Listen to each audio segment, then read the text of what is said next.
1월 12일 저희들에게 주시는 하나님 말씀 시편 38편 말씀 보도록 하겠습니다. 여호와여, 주의 노하심으로 나를 책망하지 마시고 주의 분노하심으로 나를 징계하지 마소서. 주의 화살이 나를 찌르고 주의 손이 나를 심히 누르시나이다. 주의 진노로 말미암아 내 살에 성한 곳이 없사오며 나의 죄로 말미암아 내 뼈에 평안함이 없나이다. 내 죄악이 내 머리에 넘쳐서 무거운 짐 같으니 내가 감당할 수 없나이다. 내 상처가 썩어 악취가 나오니 내가 우매한 까닭이로소이다. 내가 아프고 심히 구부러졌으며 종일토록 슬픔 중에 다니나이다. 내 허리에 열기가 가득하고 내 살에 성한 곳이 없나이다. 내가 피곤하고 심히 상하였음에 마음이 불안하여 신음하나이다. 주여, 나의 모든 소원이 주 앞에 있사오며 나의 탄식이 주 앞에 감추이지 아니하나이다. 내 심장이 뛰고 내 기력이 쇠하여 내 눈의 빛도 나를 떠났나이다. 내가 사랑하는 자와 내 친구들이 내 상처를 멀리하고 내 친척들도 멀리 섰나이다. 내 생명을 찾는 자가 올무를 놓고 나를 해하려는 자가 괴악한 일을 말하여 종일토록 음모를 꾸미오나 나는 못 듣는 자같이 듣지 아니하고 말 못하는 자같이 입을 열지 아니하오니 나는 듣지 못하는 자 같아서 내 입에는 반박할 말이 없나이다. 여호와여, 내가 주를 바라사오니 내 주 하나님이 내게 응답하시리이다. 내가 말하기를 두렵건대 그들이 나 때문에 기뻐하며 내가 실족할 때에 나를 향하여 스스로 교만할까 하였나이다. 내가 넘어지게 되었고 나의 근심이 항상 내 앞에 있사오니 내 죄악을 아뢰고 내 죄를 슬퍼함이니이다. 내 원수가 활발하며 강하고 부당하게 나를 미워하는 자가 많으며 또 악으로 선을 대신하는 자들이 내가 선을 따른다는 것 때문에 나를 대적하나이다. 여호와여, 나를 버리지 마소서. 나의 하나님이여, 나를 멀리하지 마소서. 속히 나를 도우소서. 주 나의 구원이시여. 아멘.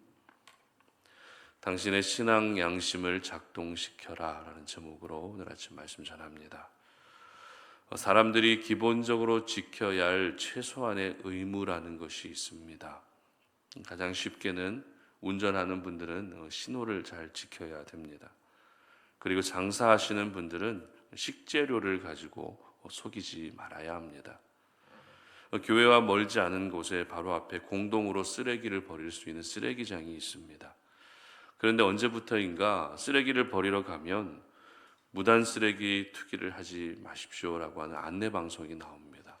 봤더니 카메라가 설치되어 있더라고요.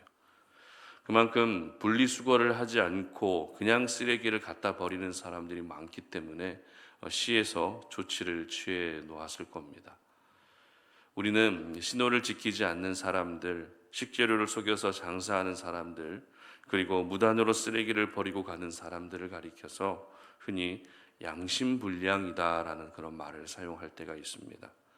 그러고 보면 양심불량이라는 말이 나오는 상황이 우리 삶 가운데에는 참 다양한 것 같습니다. 양심이라고 하는 것은 모든 사람들이 가지고 있는 마음이죠.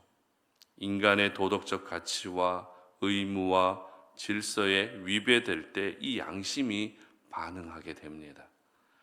다행히 양심이 잘 반응하게 되면 어떻게 되죠?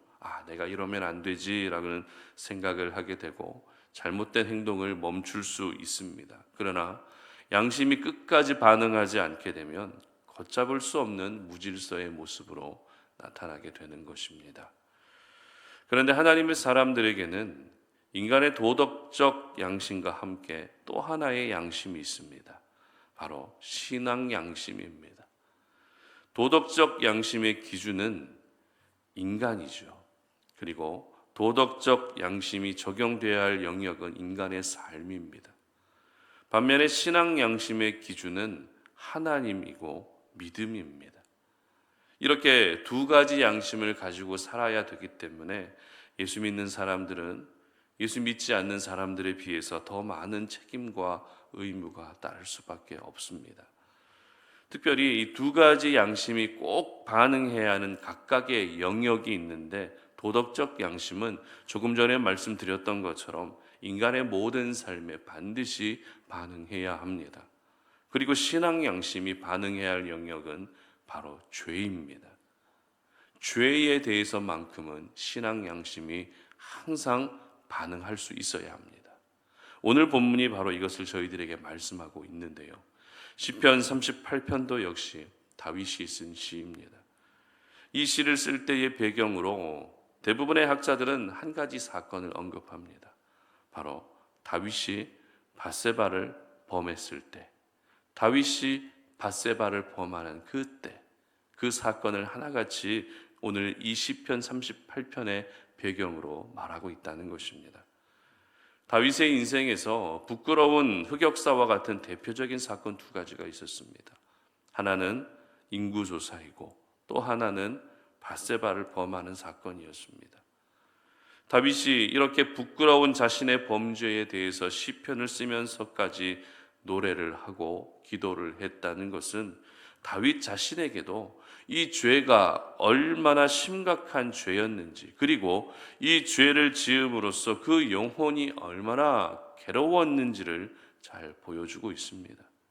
그렇다면 부끄러운 자신의 죄에 대해서 슬퍼하며 기도할 수 있었던 이유가 무엇일까요? 바로 신앙 양심이 반응했기 때문입니다. 신앙 양심이 마비되어 있지 않았기 때문에 슬퍼할 수 있었던 것입니다. 신앙 양심이 죄에 반응했다는 것을 바꾸어 말하면 하나님의 징계와 하나님의 진노의 모든 이유가 자신의 죄 때문이었다라는 것을 받아들이고 있었던 것이죠. 3절 말씀 한번 보도록 합니다. 주의 진노로 말미암아 내 살에 성한 곳이 없사며 나의 죄로 말미암아 내 뼈에 평안함이 없나이다. 아멘. 지금 다윗은 자신의 살과 뼈가 성한 곳이 없을 만큼 하나님의 징계로 엄청난 고통을 당하고 있었는데 그 모든 원인이 어디에서부터 시작됐다고 말하고 있습니까? 바로 자신의 죄 때문에 내가 이런 고통을 당하고 있다라고 받아들이고 있었던 것입니다. 그리고 4절 말씀도 보시기 바랍니다. 내 죄악이 내 머리에 넘쳐서 무거운 짐 같으니 내가 감당할 수 없나이다. 아멘. 이제는 내 죄악이 너무 크고 무거워서 감당하기조차 어렵다라고 고백하고 있었던 것이죠. 여러분, 이것이 바로 신앙 양심이 올바로 반응한 사람들의 모습입니다. 신앙 양심이 건강하게 작동하고 있는 사람들의 모습이 바로 이와 같은 모습인 것입니다. 여기서 저희들은 다윗이 자신의 범죄로 인해서 얼마나 지금 큰 고통 가운데 있었는지를 한번 생각해 볼 필요가 있는데요. 첫 번째 당한 고통은 육신의 고통이었습니다. 5절 말씀 보시기 바랍니다. 내 상처가 썩어 악취가 나오니 내가 우매한 까닭이로소이다. 정확하게 어떤 질병이 찾아왔는지는 알 수 없지만 상처가 썩을 만큼의 심각한 고통이 찾아왔다는 것을 스스로 말하고 있었던 것입니다. 그리고 두 번째 고통은 마음의 고통이었는데요. 8절 보시기 바랍니다. 내가 피곤하고 심히 상하였음에 마음이 불안하여 신음하나이다. 이제는 몸에만 문제가 생긴 것이 아니라 그로 인해 마음에도 큰 문제가 생긴 것입니다. 그리고 세 번째 고통은 버림받는 고통이었습니다. 11절입니다. 내가 사랑하는 자와 내 친구들이 내 상처를 멀리하고 내 친척들도 멀리 섰나이다. 이제는 친구와 친척들에게까지 버림받는 고통이 찾아온 것입니다. 그런데 고통이 여기서 끝나지 않았습니다. 네 번째 고통은 대적들로부터 공격을 받는 고통이었습니다. 12절 보시기 바랍니다. 내 생명을 찾는 자가 올무를 놓고 나를 해하려는 자가 괴악한 일을 말하여 종일토록 음모를 꾸미우나. 흔히 한꺼번에 찾아오는 심한 고통을 가리켜서 삼중고 이렇게 이야기합니다. 그런데 다윗은 삼중고 그 이상으로 큰 위기와 고통을 겪어야만 했던 것입니다. 그러나 다윗은 이와 같은 극심한 고통 가운데에서도 신앙 양심이 작동한 것입니다. 이 모든 고통의 원인은 바로 나의 죄 때문임을 스스로 인정했던 것입니다. 그리고 18절 말씀 보시기 바랍니다. 내 죄악을 아뢰고 내 죄를 슬퍼함이니이다. 아멘. 그렇습니다. 신앙 양심이 작동하는 사람은 자신의 죄 때문에 슬퍼할 수밖에 없는 것입니다. 이것을 바꾸어 말하면 신앙 양심이 작동하지 않는 사람은 절대 자신의 죄 때문에 슬퍼하지 않는다는 것이죠. 슬픈 영화를 보면서는 눈물을 흘리지만 정작 자신의 죄 때문에 눈물 흘리는 일은 극히 드물다는 것입니다.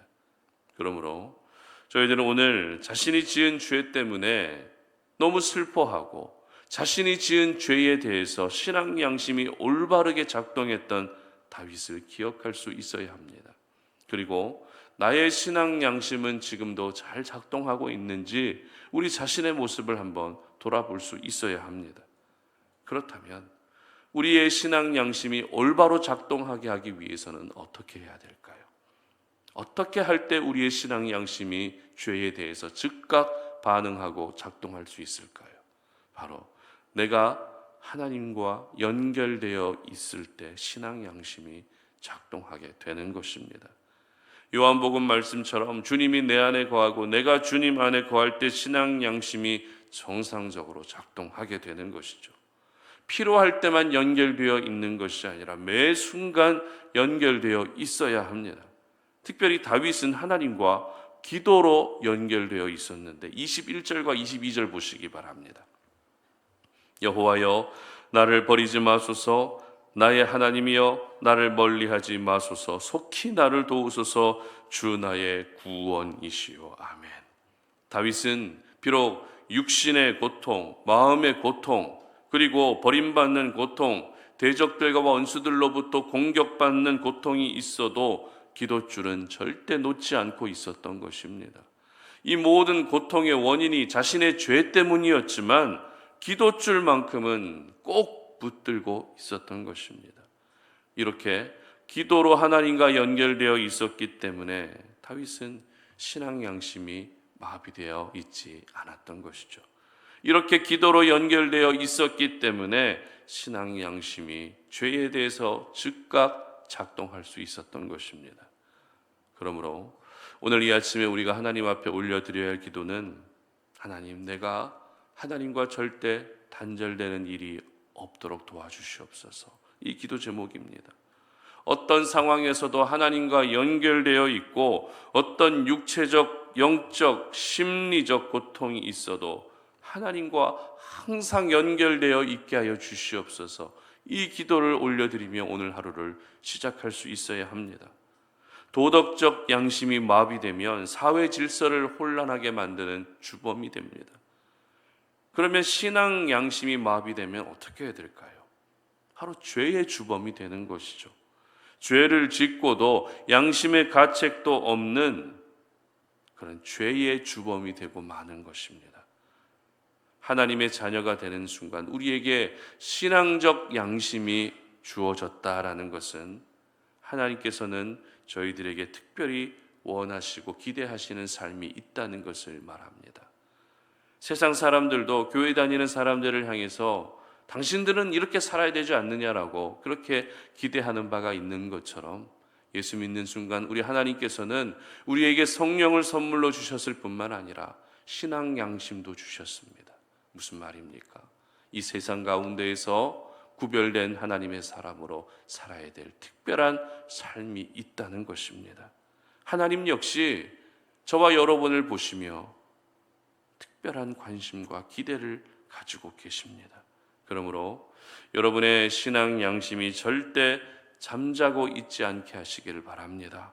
기도하고 또 기도하셔서 하나님과 항상 연결되어 있으시고 특별히 죄에 대해서만큼은 언제나 신앙 양심이 즉각적으로 작동할 수 있게 하시기를 주님의 이름으로 축복합니다. 그래서 오늘 하루가 하나님이 원하시는 삶이 될 뿐만 아니라 죄에 대해서 신앙 양심이 반응하여 우리의 모습을 보실 때마다 우리 하나님께서 흐뭇하게 여기시는 그런 귀한 삶을 살아가시기를 주님의 이름으로 축복합니다. 기도하겠습니다.